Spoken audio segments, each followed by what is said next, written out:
Hello, I'm joined today by Kalvin Williams, head coach of Chester Women. How are you today? Not bad yourself, mate. I'm good, thank you. So, looking over from Sunday's win, what was the overall thoughts? Very pleasing, very pleasing in the sense of the players had a hard week with myself being away with personal reasons. Bryson Kelso doing a superb job as he always does. You know, my right hand man, love him with all my heart. But he done a really good job of them, and obviously the players really buy into what we're doing here. So for them to not have me all week and sort of not have that much contact time, not being able to speak to me as much as they probably would like to, as the PowerPoint going across and then not feeding the information on a Thursday, it's been really tough for them. But for them to put on a really strong performance like they did on Sunday, it's really pleasing. And obviously, in my opinion, we deserve the win. Yeah, 100%. And obviously, looking over the games over the whole season, there was a bit of consistency for me. So previous game was in the cup, and obviously the press worked 100% well on Runcorn because they just didn't seem to know what to do. As soon as the ball was passed out from the back, it was straight away contact. Was that a plan that was in your head straight away? Yeah, I think the thing is, obviously we played them twice before we met them in the league at their place, and I thought, to be fair to them, they are a very good side, and you know, hats off to them. They're in a really good place and they've got a really strong team, and the coaching staff there do really well. But I thought they would have changed it, so we changed from what we normally do, which is really good. Like, we press the ball in good areas, we defend in really good blocks, and we kept the same shape. Well, obviously against them when we lost 3-1, we lost a lot of players, so like Sarah Redmond, Emma Gray, we're missing. You know, the list goes on. Ellie Bradley's a big loss at the moment, and Lucy Adley's a big loss. So we changed the shape. We thought we could sort of match it, and I think the problem is when you go with a youthful side as we did, and credit to them, they put in a really good performance, but I think the problem is I probably got it a little bit wrong. And then obviously for them to come out the second half and win 1-0, that's good for them, but obviously we went back to what we do best, which is pressing in the right areas and doing what we do best and not complicating the game. Yeah, cool.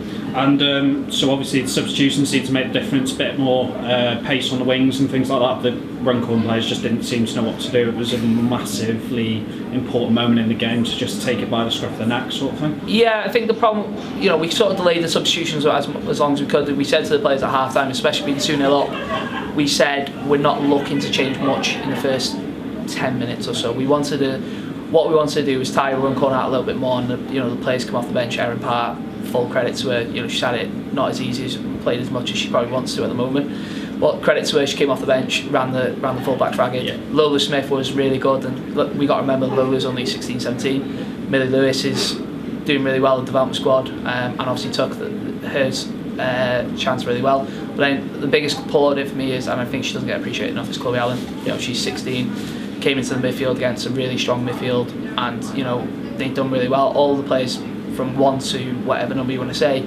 done the job, and they played a huge part in getting the 3 points. So now finally, like, just looking ahead to the weekend against Mosley Hill, the confidence must be high going into it. Are we definitely looking to push further on?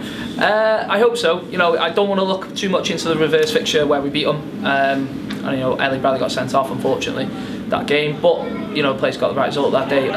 The thing we got to remember is though, they're a dangerous side with really good players that are going to cause us a lot of problems, and we've got to make sure that we approach the game and not get too high when we win, like we just did.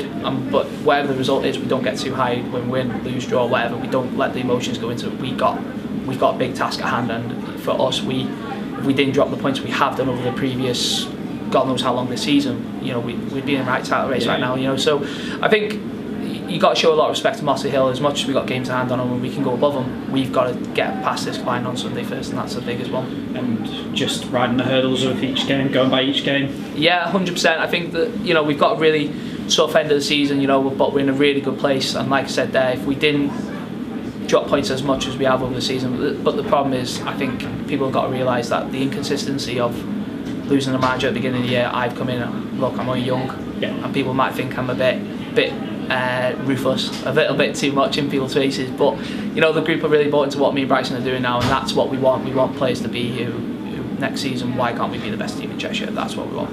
Perfect, really appreciate your time, thank you so much. Thanks, mate.